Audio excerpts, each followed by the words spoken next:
नमस्ते प्रिय विद्यार्थियों, हिंदी अकेडमी बीकानेर में आपका स्वागत है। हम पढ़ रहे हैं एनसीईआरटी की बुक्स कक्षा 10 की क्षितिज पुस्तक, जिसमें हम 12 चैप्टर कंप्लीट कर चुके हैं। आज हमारा चैप्टर नंबर 13 है। अगर आप तैयारी कर रहे हैं यूजीसी नेट जेआरएफ सेट की, तो ये वीडियो आपके लिए महत्वपूर्ण होगा। अदर किसी टीचर एग्ज़ाम की जहाँ पर अगर हिंदी साहित्य पूछा जाता है, तो ये आपके लिए बहुत महत्वपूर्ण क्लास होगी। और आपने अभी तक पीछे वाले क्लास नहीं देखी है तो चैनल पर जाकर ज़रूर देख लीजिएगा। आज हम पढ़ेंगे सर्वेश्वर दयाल सक्सेना का साहित्यिक परिचय। सर्वेश्वर दयाल सक्सेना का जन्म 1927 में जिला बस्ती उत्तर प्रदेश में हुआ। उनकी उच्च शिक्षा इलाहाबाद विश्वविद्यालय से हुई। वे अध्यापक, आकाशवाणी में सहायक प्रोड्यूसर, दिनमान में उप संपादक और पराग के संपादक रहे हैं।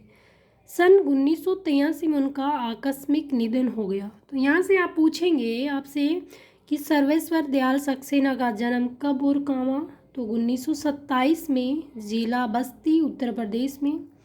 किसके संपादक थे, किसके उप संपादक थे, तो दिनमान के उप संपादक हैं और पराग के संपादक हैं। उनका निधन कब हुआ, 1983 में उनका आकस्मिक निधन हो गया। इस प्रकार के प्रश्न एग्जाम में पूछे जाते हैं। सर्वेश्वर बहुमुखी प्रतिभा के साहित्यकार थे। वे कवि, कहानीकार, उपन्यासकार, निबंधकार, नाटककार थे। सर्वेश्वर की प्रमुख कृतियां हैं काठ की घंटियाँ, कुआनो नदी, जंगल का दर्द, खूंटियों पर टंगे लोग, ये उनका कविता संग्रह है। पागल कुत्तों का मसीहा, सोया हुआ जल उपन्यास है। लड़ाई उनका कहानी संग्रह, बकरी उनका नाटक है।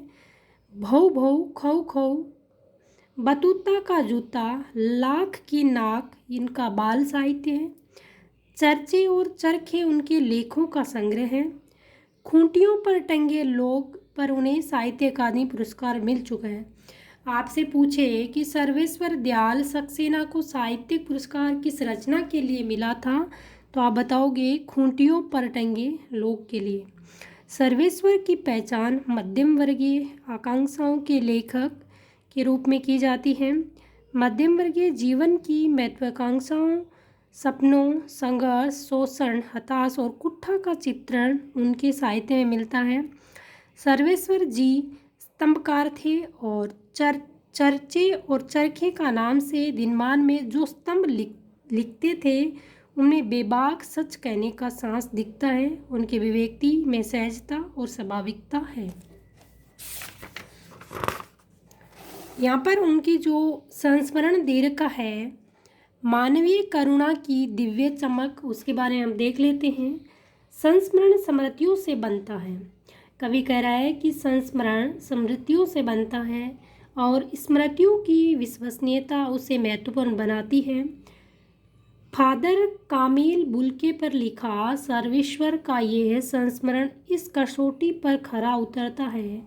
अपने को भारतीय कहने वाले फादर बुल्के जन्मे तो बेल्जियम यूरोप के रेम्स चैम्पेल शहर में, जो गिरजों, पादरियों, धर्मगुरुओं और संतों की भूमि कही जाती है, परंतु उन्होंने अपनी कर्म भूमि बनाया भारत को। उनका जन्म तो बेल्जियम यूरोप में हुआ, परंतु उनकी कर्म भूमि भारत थी। फादर बुल्के एक सन्यासी थे। कौन थे, पूछा जा सकता है कि फादर बुल्के कवि थे, सन्यासी थे, रचनाकार थे, गद्यकार थे, तो ये एक सन्यासी थे, परंतु पारंपरिक अर्थ में नहीं। सर्वेश्वर का फादर बुल्के से अंतरंग संबंध था, जिसकी झलक हमें इस संस्मरण में मिलती है।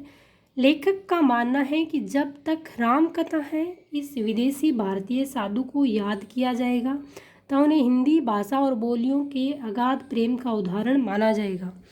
तो प्रिय विद्यार्थियों, ये था मानवीय करुणा की दिव्य चमक संस्मरण में फादर बुल्के के बारे में जानकारी। वीडियो अच्छा लगा तो अपने मित्रों के साथ शेयर कर दीजिएगा। चैनल पर नए हैं तो चैनल को सब्सक्राइब कर लीजिएगा। अगर पीछे वाली सीरीज़ अभी तक नहीं देखी है तो ज़रूर देख लीजिएगा, क्योंकि यूजीसी नेट में आपके लिए ये बहुत महत्वपूर्ण साबित होगी। प्रिय विद्यार्थियों, पढ़ते रहिए, स्वस्थ रहिए, मस्त रहिए। जय हिंद, जय भारत।